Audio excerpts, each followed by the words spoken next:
अदिति जी, जो हमला दिखाई दे रहा है, इस हमले को लेकर अदिति आप क्या मानती हैं? और सबसे बड़ी बात है कि एक बार लगातार ये खबरें आ रही थी कि जम्मू कश्मीर में शांति हो चुकी है, पर्यटक वहां पर भारी संख्या में पहुंच रहे हैं। इसके साथ साथ ये भी जानकारी मिल रही थी कि फिल्मों की शूटिंग वहां पर शुरू होगी। हाल ही में कई फिल्मों की शूटिंग वहां पर हुई है, लेकिन एक बार फिर से आतंकियों ने कश्मीर को दहलाने की कोशिश की है। देखिए, आपने जिस नॉर्मलसी का ज़िक्र किया, मैं खुद जेएनके में करीब 12 मैं 9th को यहाँ पर पहुँची थी, तो आप अंदाज़ा लगा लीजिए कि मैंने काफ़ी लंबा दौर देखा जम्मू कश्मीर में, मतलब 2 हफ़्ते से ज़्यादा का वक़्त मैंने देखा, जहाँ मैं बॉर्डर विलेजेस में गई हूँ और मैंने लोगों से बात की है। वहाँ पर जो बदलाव आया, उसके बारे में मैंने बहुत डिटेल में रिपोर्ट किया है मेरे इंडिपेंडेंट प्लेटफ़ॉर्म्स पर। तो नॉर्मलसी को लेकर मैं वापस लौटूँगी इस पॉइंट पर, लेकिन क्योंकि हम एक बड़े हमले की बात कर रहे हैं, यहाँ पर आपके दर्शकों के लिए समझना ज़रूरी है कि जिस हमले की हम बात कर रहे हैं उसमें 27 जान जा चुकी हैं ऑलरेडी।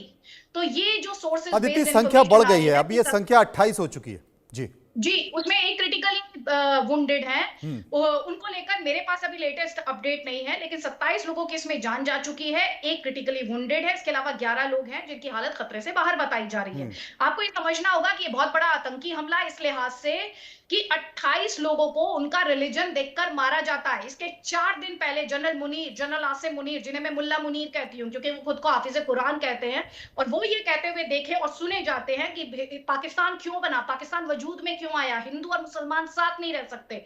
बीते अरसों में हमने बार-बार ये सुना है कि पाकिस्तान जो है भारत में हिंदू मुस्लिम फसाद कराना चाहता है, उसकी दंगे की साजिश रहती है। ये खबर हमने बार-बार सुनी है। अब आप कुल मिलाकर अगर इस पूरी तस्वीर को देखेंगे तो आप भूले नहीं, अमेरिका के उपराष्ट्रपति जेडी वांस और उनकी फैमिली जो है वो भारत में है।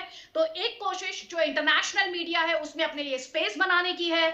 दूसरी बात को आप समझे, प्राइम मिनिस्टर मोदी इस वक्त सऊदी अरेबिया में है। सऊदी अरब में प्राइम मिनिस्टर हैं, जेडी वांस अमेरिका के उपराष्ट्रपति भारत में हैं। पाकिस्तान कश्मीर को इंटरनेशनलाइज करने की कोशिश कर रहा है।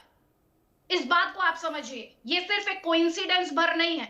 इससे पहले भी जब अमेरिकी जो हाईली प्लेस्ड ऑफिशियल्स हैं, जो बड़े अधिकारी हैं, वो जब ट्रैवल करते हैं, पाकिस्तान पहले भी इस तरह की साजिशें करता रहा है कि वो किसी तरह से कश्मीर में कुछ ना कुछ आतंकी वारदात को अंजाम दे। तो पहला तो सबसे बड़ी बात जो यहाँ पर समझने वाली है वो ये है कि जेडी वांस का भारत में होना, अमेरिका के उपराष्ट्रपति हैं, उनकी फैमिली का भारत में होना, और दूसरा प्राइम मिनिस्टर मोदी का सऊदी अरबिया के दौरे पर होना, प्रिंस बिन सलमान के न्योते पर